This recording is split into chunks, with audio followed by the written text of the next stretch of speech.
Hello, how are you? If you haven't watched us before, I'm Natasha. And that's Paul.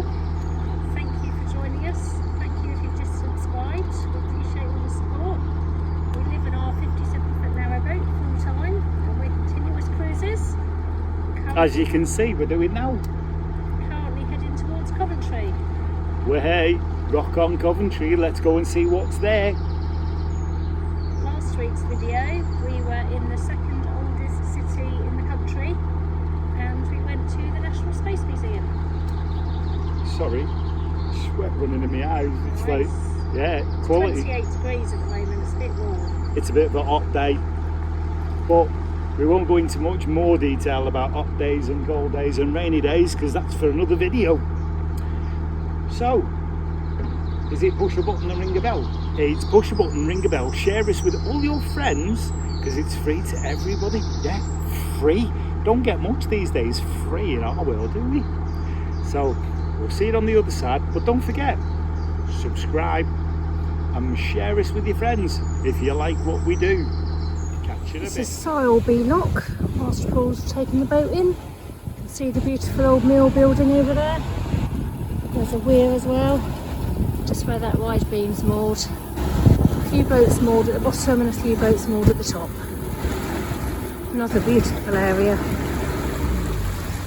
Couldn't think of a better way to spend a Sunday afternoon. That's a bit of a mouthful, isn't it? So the boat behind us is a charity boat. It's all set up for disability access as well. So, Mrs. C, you're into the outskirts of Leicester city centre. Yeah. What do you think so far? Standard city, isn't it really? Feet on the walls as you enter.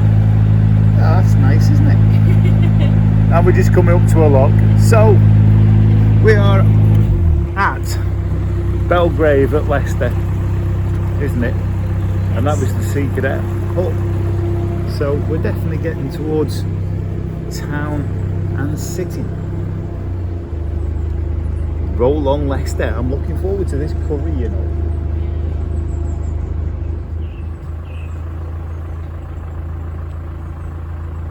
And that's the Space Centre. Like a big pillow, apparently. That's what it's called as.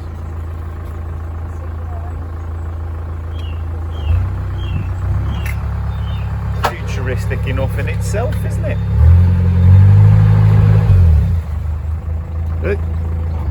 Don't know whether you saw that. There's a rat on the lock gate that's just jumped up.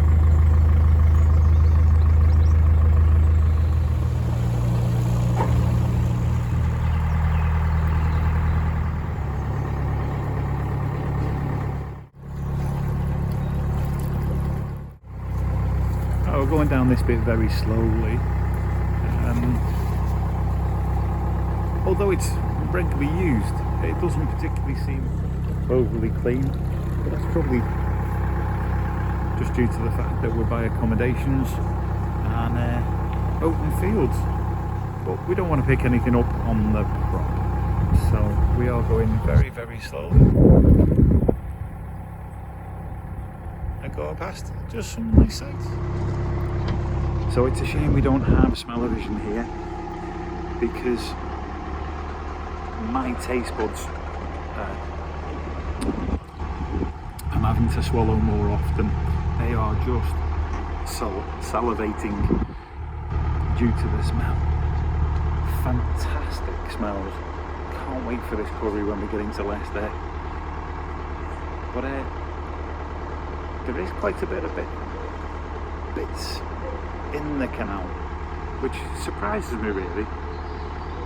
I've seen material, we've had timber, we've had furniture, a lot of coconuts, which I expect slightly. The artwork's so cool round here, and flowers look so real. And that's the unfortunate bit about turning round and being a canoeist. Boat coming down in the lock, so we'll have to moor up at the side.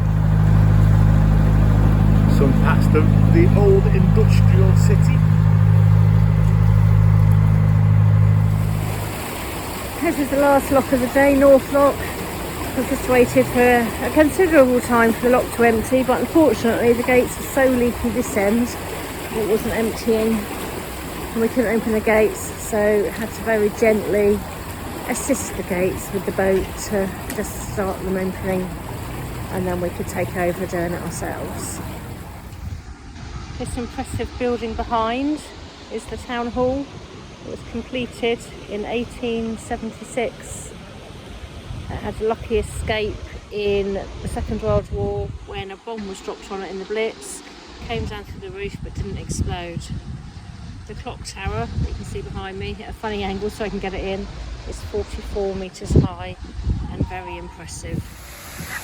This impressive bronze fountain was accepted by the Town Council in 1878, gifted by former Lord Mayor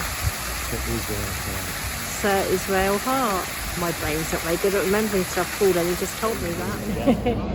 And the next building is this impressive clock tower behind us. So this was built in 1868 and has got 4 statues on it of 4 sons of Leicester, the names of whom I'll put on the screen for you. It is a fairly central point in the town and on the junction of 5 of the major shopping streets. This is Silver Street, which is one of the oldest streets in Leicester. It roughly follows the line of the old Roman road and is named Silver Street because, yes, you've guessed it, silver used to be worked here.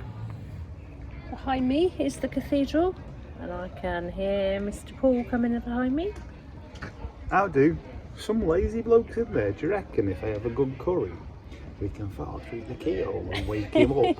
Because he was found in a car park as well some years ago with people working around him. I don't know whether they take that as being excavating him or them turning around the park in the cars and walking past him. I believe it's King Richard III's resting place. But unfortunately the cathedral's not open at the moment, is it? No, that's why I apologise for this funny angles, keyhole. but I'm trying to do it so that you can actually see some of it. With such large buildings, it's difficult to do, but it is an impressive building. Well, why are you doing it? And then next to it, I'd say rotate on. Is the Guildhall, which is a very impressive building, and I'm just going to go and read the sign on it so we can see how old it is.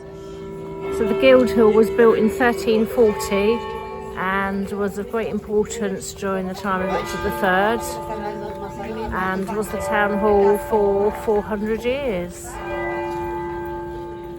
So it was the town hall from 1563 for about 400 years, and then these stained glass windows are in the mayor's parlour, unfortunately we can't get access to, and they're from the 15th century as well. So all around the town are these information boards, and you can discover more on the Story of Leicester info. I'll put the link below, so if you're interested in learning more about the history, you can follow these boards around the town as well. Hello. So, you've come home from work, haven't you? I haven't been home. You actually I've haven't picked been you home, up. but okay. So, we've come to the Big Pillow, just outside Leicester, as you can see behind us. Any guesses what it might be? What might it be? I could say one thing, but I'm not going to. But anyway, if I go like this and we twist like that, it's supposed to be the National Space Centre here at Leicester. What do you mean supposed to be? Well, it's supposed to be. That's what the sign says. But I can't say that it is or it isn't. But there's a big astronaut that floats in about. Oh, you're running away, are you? So, I presume it is the National Space Centre. So we'll go and turn around and see. See a rocket. Inside. Okay. Oh yeah, they've got rockets. Yeah. It is a big pillow that you can see from outside. We'll see you later. Or you might see us inside with some bits and news. So as you come straight through the entrance, you get the old Sawyer's pod floating in the sky.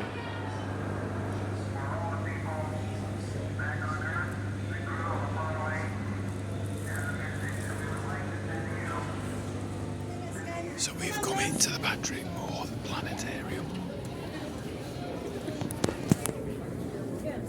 What an impressive planetarium. Martin, come round here, mate.